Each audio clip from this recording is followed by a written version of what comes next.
Bismillahirrahmanirrahim. Assalamualaikum warahmatullahi wabarakatuh. Alhamdulillahirabbil alamin. Assalatu wassalamu ala asrofil anbiya'i wal mursalin wa ala alihi wa sahbihi ajma'in. La haula wa la quwwata illa billahil aliyyil azim. Amma ba'd.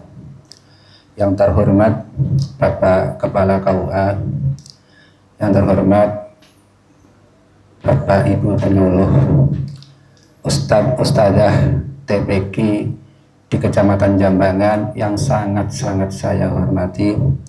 Alhamdulillahirabbil alamin.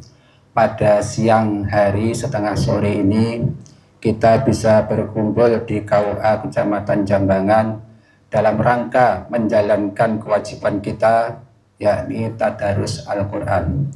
Alhamdulillah pada siang ini tadi kita sudah bisa menyelesaikan sesuai dengan jatah kita 2 juz, yakni juz 7 dan 8. Sholawat dan salam marilah tetap kita limpahkan kepada junjungan Nabi kita Muhammad Sallallahu Alaihi Wasallam,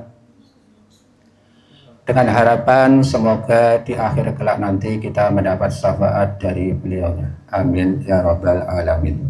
Ketika ini saya dapat jatah untuk sedikit memberikan kultum, tapi ini nanti mungkin tidak sampai 7 menit. Jadi pokoknya ada sedikit kesan yang akan saya sampaikan. Saya akan mengambil dari surat Al-Quran, surat nomor 27 ayat 46. Ayat berapa ini? Maaf ini saya. Bismillahirrahmanirrahim. Ayat 62. Ammay yujibul muttarra idza da'ahu wa yaqsifus su'a wa yaj'alukum khulafa'al ard. A ilahum ma'allahi qalilan ma tadhakkarun. Amman atau siapakah yang yujibu memperkenankan muttarra orang dalam kesulitan, idza apabila da'ahu dia berdoa pada Allah, wa yaksifu dan menghilangkan as-su'a kejelekan, wa yaj'alukum dan menjadikan kalian khulafa'a khalifah ardi di bumi. Ailahun apakah ada Tuhan selain dia, ma'allahi bersama Allah, qalilan sedikit sekali, ma tadzakkarun apa yang kalian ingat. Ayat ini sangat baik dibaca apabila ketika kita mendapat sebuah kesulitan. Jadi di sini saya akan mengambil hikmah dari ayat ini.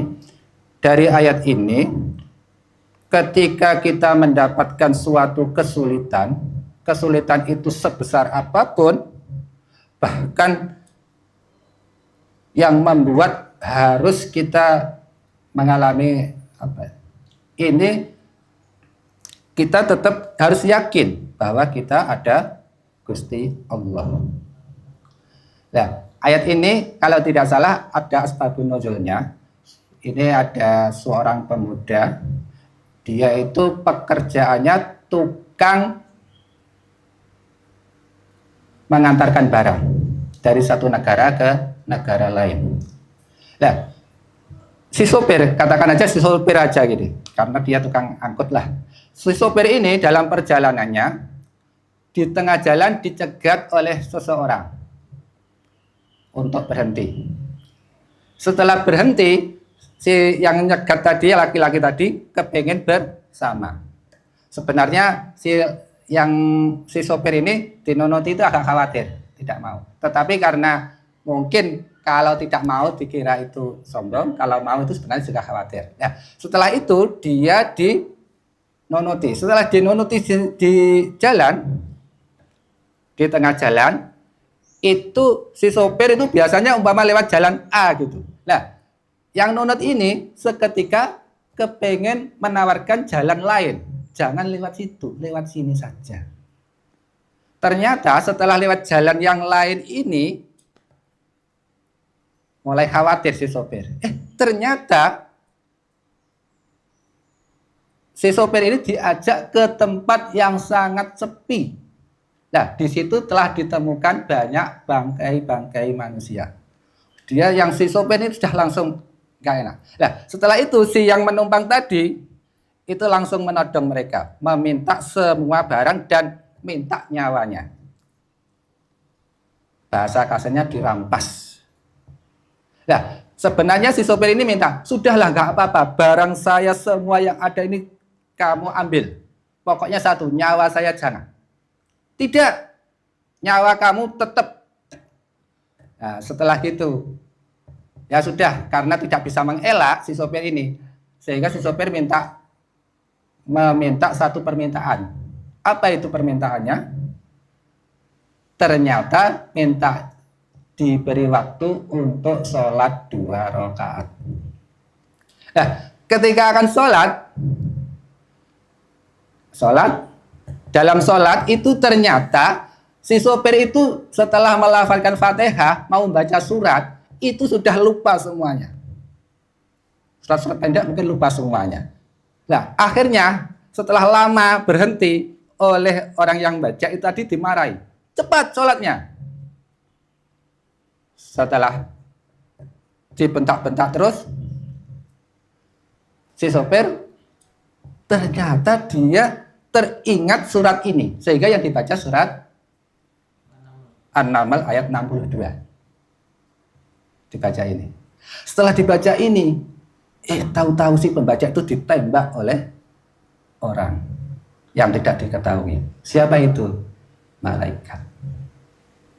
Nah, berarti ayat ini dibaca di saat-saat kritis itu sangat baik sekali. Dan insya Allah Gusti Allah mesti memberikan jalan keluar yang terbaik.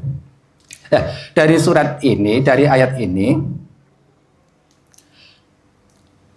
bisa dijadikan kalau bahasanya itu the power of kepepet. Jadi saat-saat kepepet udah nggak bisa apa-apa, nah inilah yang terbaik mesti yang muncul dari Gusti Allah. Nah, kadang doa-doa kita yang kemarin-kemarin yang belum dikabulkan itu kadang-kadang juga dikabulkan di saat kita mengalami kondisi seperti ini.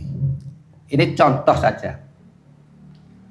Contoh akan saya sampaikan. Ini fakta bagi saya pribadi. Saya dulu waktu mengerjakan skripsi itu saya itu mengalami kesulitan yang betul-betul di saat tinggal selesai, tinggal mau ujian itu ada masalah besar. Yang itu kalau saya tidak ada jalan keluar, saya harus mengulang menulis semua. Karena waktu itu judul skripsi saya itu studi pengaruh. Jadi pengaruhnya madhab 4 terhadap wakaf. Ternyata untuk mencari pengaruh itu tidak bisa katanya penguji saya itu. Katanya pembimbing saya. Terus saya itu langsung dek gitu. Waduh, berarti saya harus membuat judul lagi dan mengulang dari awal. Saya terdiam di kantornya Pak Dekan itu ada hampir setengah jam. Setelah itu alhamdulillah ternyata itu Pak Dekan sendiri yang jadi pembimbing saya itu tidak bisa memberikan jalan keluar.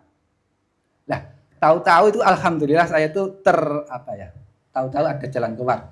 Diganti judulnya, bukan studi pengaruh tetapi ada relevansi atau tidak gitu aja. Alhamdulillah akhirnya goal. Umpama tidak, wah saya nggak jadi tamat itu mungkin nggak akan jadi tamat kuliah karena saya bayangkan kalau skripsi tinggal ujian terus di-cut seperti itu mesti kita stres lah, paling nggak itu mesti kita mengalami sesuatu yang betul-betul. Jadi itu yang dapat saya sampaikan. Kesimpulannya, ide brilian itu muncul setelah kondisi terdesak atau terjepit. Yakinlah bahwa sesuatu itu ketika sudah notok pasti ada jalan keluarnya. Ini ada contoh lagi saat saya KKN di Bojonegoro sana, begitu perkenalan di hari pertama, itu apa yang disampaikan oleh wakil dari masyarakat? Minta uang untuk bangun sebuah musola. Padahal KKN waktu itu saya tuh nggak punya yang namanya uang sangu aja, insya Allah ngepres tur banget. Ditodong seperti itu, alhamdulillah itu kok ya diberikan jalan keluar untuk berpikir gimana ya jawaban yang bisa tidak menyinggung mereka dan bisa berhasil. Jawaban saya apa waktu itu ternyata tahu-tahu terlintas jawaban seperti ini. Pak, Bu, kalau masalah bangun sebuah musola, saya hakul yakin tidak ada anak KKN pun jenengan bisa bangun musola asalkan punya uang, ada uang. Nah, sekarang yang perlu kita pikirkan saat ini, bagaimana pekerjaan apa yang kira-kira tidak bisa dikerjakan kalau tidak ada anak KKN. Tapi kami tetap siap membantu. Nanti kita carikan dana, suatu saat kalau dapat nanti kita berikan. Walaupun nanti KKN sudah pulang, jenengan tetap bisa bangun. Itu alhamdulillah, akhirnya dia itu lego.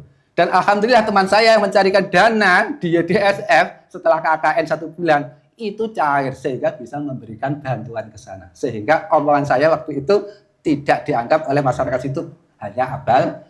Saya bersyukur, alhamdulillah. Walaupun yang cari sumbangan bukan saya, teman saya. Ya, itu sebagai bukti saat-saat kita kepepet mesti ada jalan keluar. Mungkin itu yang dapat saya sampaikan bagi orang yang selalu nyaman. Nah, ini kaitannya dengan yang selalu nyaman. Wes gak tahu ada masalah, jangan terus tidak mau berusaha.